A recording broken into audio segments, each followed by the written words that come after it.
আমাদের বয়স বাড়ার সাথে সাথে কিছু জিনিস আপনার সামনে চলে আসবে। 1 নম্বর হলো, জীবনে কোনো বন্ধুই আসলে চিরস্থায়ী না। 2 নম্বর, নিজের সাথে সম্পর্কটা সবচেয়ে গুরুত্বপূর্ণ।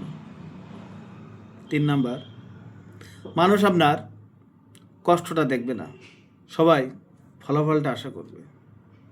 4 নাম্বার, একটা সময় আপনার কাছে অনেক জিনিস খুব মূল্যবান ছিল, সেই জিনিসগুলো আপনার কাছে এখন মূল্যহীন মনে হবে।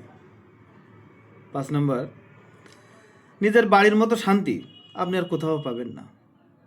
6 নাম্বার, আপনার জীবনের সবচেয়ে বা পরিবারের সবচেয়ে গুরুত্বপূর্ণ জিনিস হবে অর্থ। 7 নাম্বার, যে জিনিসটা আপনি সবচেয়ে বেশি মিস করবেন, মনে হবে শৈশবটা মনে হয় ভালো ছিল। ধন্যবাদ।